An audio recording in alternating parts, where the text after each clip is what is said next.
Welcome to Cognitive Spirals, exploring the latest research into consciousness, cognition, and machine intelligence.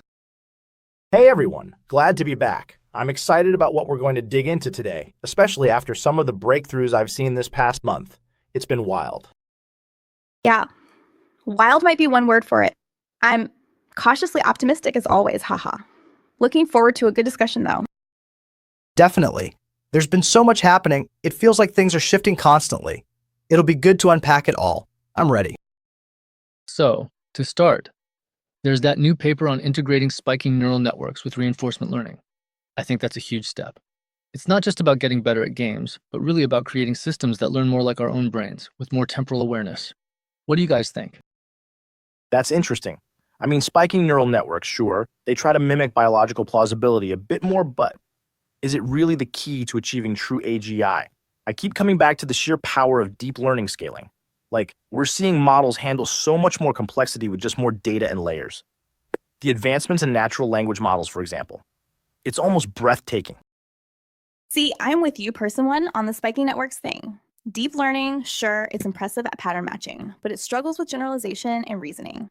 You can throw all the data in the world at a deep learning model, and it'll still struggle to figure out, say, why a door needs a handle or how to stack blocks in a new and efficient way.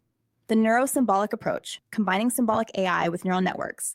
Now that's a promising direction. It gets at the real thinking part. I think we need to move past these black box approaches.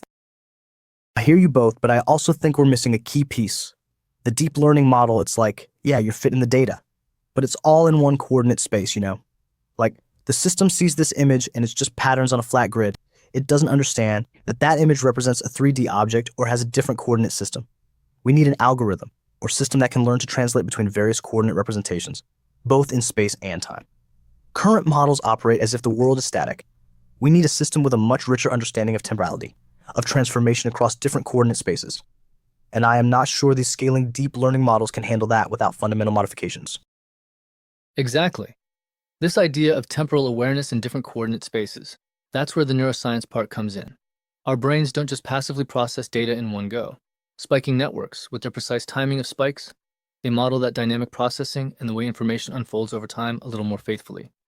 And the hippocampus is involved in not just remembering places, but in mapping them out, almost creating internal coordinate systems, right? If we are looking for the key to human-level intelligence, why not look at how the most intelligent thing we know operates? Okay, but here's the thing. Sure, the brain is amazing, but let's be honest, it's a mess of electrochemical activity. We understand the basic principles, but not all the precise mechanisms. We're nowhere close to perfectly replicating those functions. Deep learning, while it's not biologically plausible, has consistently shown results. It can learn extremely complex patterns, which suggests the principles might be sufficient for at least achieving AGI. Look at the progress in vision, convolutional neural networks, for instance. We now have machines that can identify objects and images with accuracy exceeding human performance. That's a huge achievement that took decades and is a really complex task. These systems are not just pattern matching. They're also building rich hierarchies of features that are highly useful.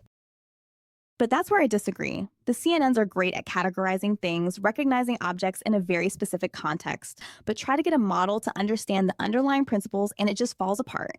You might as well be asking a calculator to understand algebra, We're just really good at pattern recognition. That's why deep learning seems so impressive. But understanding what those patterns represent, the meaning of the input, that is a whole different problem. We need to start thinking about how to represent knowledge in a form that's more useful, that allows for logical operations and reasoning. There have been so many advances in knowledge graph creation. That knowledge coupled with a hybrid neurosymbolic approach might be the key. I think that is right, person 3. We are talking about systems that can't transfer a learned representation to a new context. They lack what I will call a transformative understanding. It's like a deep learning model might learn to recognize a dog from a photo, but it doesn't understand the dog as a 3D object that can move and change its appearance from different perspectives. It struggles with transformations, whether it's in time or space. We need a system that understands how the world changes, not just how it looks at any given moment. And that probably involves the ability to transform between these representation spaces. Think about how we use coordinates all the time. We look at a clock and translate it to a time of day, a map which we transform to navigate our own position, and that involves constant transformation. Or when you pick up a cup, you are constantly updating different coordinate spaces, hand, cup, object, world, and making all these transformations without any effort. Our brains clearly perform this effortlessly. Current AI systems can't and don't seem to be heading in that direction. Yeah. And that constant updating of spatial awareness is also why I am so excited about this idea of integrating spiking neural networks with reinforcement learning. The temporal coding of the spikes, it could allow the system to learn much more efficiently and naturally. Imagine a robot learning how to manipulate an object by experiencing it in real time, constantly updating its understanding of the environment based on those temporal signals. Like, it's not just processing a picture, it's getting a continuous stream of sensory information that's time sensitive. I see where you are going with that, and I agree that the temporal element is important. But I still think that we can achieve temporal representation with deep learning models. For example, transformer models have shown to be extremely effective at understanding temporal sequences. There have been advances in using attention mechanisms to model temporal dependencies. These networks learn to relate different parts of the sequence by looking at what came before and after, essentially encoding a relationship through time. But it might not be precisely how the brain does it, but it can achieve similar results.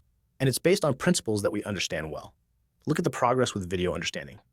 We are at the stage where networks can describe events, predict movements, and even understand complex interactions between objects. And that is through the same deep learning scaling paradigm. Okay, but the transformer models still operate on the input data as a sequence. It's still the sequential process where you're processing a set sequence of pixels or words or whatever. The issue is that we're trying to simulate reasoning through a temporal encoding. It isn't reasoning. It's essentially still pattern matching, just on sequential data. Real reasoning requires representing the world more symbolically. That means you need logical constructs and the capability to apply formal methods. I am also concerned that a black box approach limits interpretability. It is difficult to know how the machine is achieving its goals. We need that interpretability to understand if they're actually thinking or just performing a computation. Right? It's not just about processing sequences. It's about having a dynamic representation that understands how objects and environments change over time, how different coordinate spaces interact. Deep learning is still, in essence, a huge curve-fitting exercise that has a fixed input and a fixed output. It doesn't create a dynamic scene of the world. It doesn't understand that a door opening is a rotation in space and that there is another coordinate space beyond the door and that you can move into it. And this is where the lack of ability to switch or translate between these spaces is a huge issue. It doesn't understand that when an object is partially hidden, it's still the same object. It's about object constancy. We have a sense of object permanence. Current AI systems do not. It is like each frame is a new input. They don't understand the transformation. Yes, and it gets to the very essence of what intelligence is. It's not about how well you can match data points. It's about understanding the underlying dynamics, how things move and change, how different coordinate systems transform in relation to each other. And I think that incorporating things like spiking networks and reinforcement learning and neuroscientific principles is the fastest route there. It's about building machines that are not just clever calculators, but systems that understand the world as we do, in a dynamic way. And this goes beyond simple pattern recognition. I can see that, but I also think you are maybe limiting the definition of intelligence a little. I mean, if we are achieving complex problem-solving capabilities through deep learning, even if it doesn't map precisely to human cognition, isn't that still intelligence? Look at how AlphaGo beat a world champion, and then look at AlphaFold, which revolutionized protein folding. They do it in a completely different way to humans, but the results are undeniably impressive, and they solve problems that were considered practically impossible just a few years ago. They are solving incredibly complex problems with current deep learning methodologies, and I think that is an indication of potential for more. The progress with AI agents in various environments also seems to indicate that AGI is achievable within the current paradigm. But those are all specific, well-defined problems, right? AlphaGo is amazing in the context of Go, but it doesn't understand strategy in general. It can't translate its ability to play Go to chess. AlphaFold can fold proteins, but it can't use this knowledge to do something similar. They are very specialized, not general. And that's the key difference. We need that generalizable ability.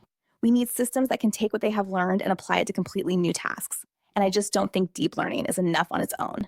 I feel it is essential to build on the vast amounts of prior knowledge, and a symbolic approach is far better suited to achieve that.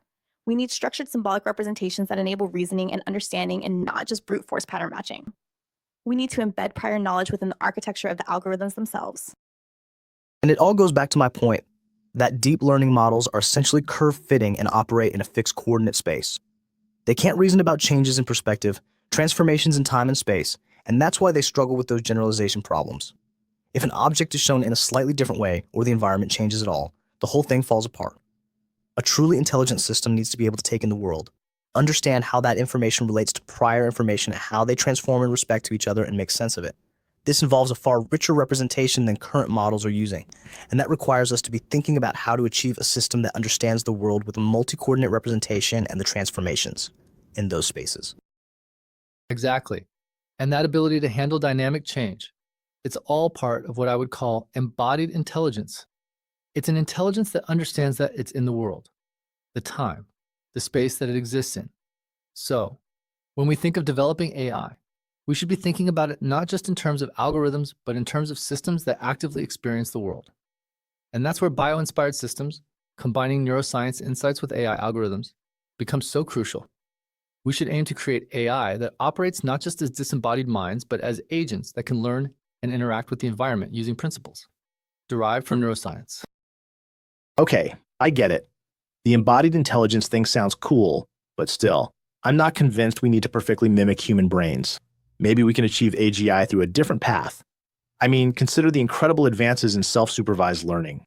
We can train these models on massive amounts of unlabeled data, essentially teaching itself from the world, and we have made so much progress in this area.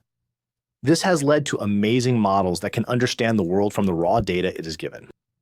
I think with continued improvements in self-supervised learning and with continued scaling, we will achieve human-level intelligence. Self-supervised learning is still just a pattern matching exercise. You give it a huge amount of data and it finds patterns, but it doesn't understand what those patterns mean in any real sense. It doesn't have a conceptual understanding of the world. Yes, we have large language models that seem like they understand what is being asked of them, but they don't. They are just generating sequences of words that are very probable given the input using what they have learned during training. The lack of real reasoning and understanding is still a huge issue. That's why I advocate for the neurosymbolic approach. It allows the system to reason logically and have an actual understanding of the concepts it manipulates and generate novel conclusions. The goal should be to build systems that can reason from prior knowledge, not just infer from patterns. And that's the key problem with the pattern matching. It's just an association process. It isn't understanding. Self-supervised learning may get you a sophisticated algorithm, but it still doesn't address the fundamental issues of transformation, temporality, and object constancy. If I could summarize, current systems are very good at encoding data into a single coordinate space. It might be very high dimensional, but it's still the same coordinate space. The core problem is that real intelligence needs to map between these different representations, from perception to action, from object space to world space, and from the past to the future. The translation is the core task, and the current methods are brute forcing their way around it, which is extremely inefficient. Right. And that's why I believe we need to keep exploring neuroscience to get to the essence of what real intelligence is. We are trying to mimic something we don't fully understand. Why not use what we know about the brain as a blueprint for building intelligent systems? We know the brain creates internal representations of the world. We know it's temporal. We know it constantly updates its internal model based on new sensory information. These are the fundamental principles that we need to incorporate in the next generation of AI. And this may mean a move away from scaling deep learning systems. I hear you, but maybe this biological blueprint idea is a bit limiting. Maybe there are other paths, and we don't need to mimic the human brain to the letter. The history of technology is full of examples where we surpass nature by finding a better way of doing it. I still think that scaling deep learning is a viable path. There is just so much that is not understood at the fundamental level. We are not even sure how consciousness emerges in our own brains. We need to focus on what we can do with technology and continue down this path, instead of trying to perfectly mimic something that we might not fully understand for many years. It is also important to look for solutions that can work on available hardware. Biology is bound by physics, the technology is not.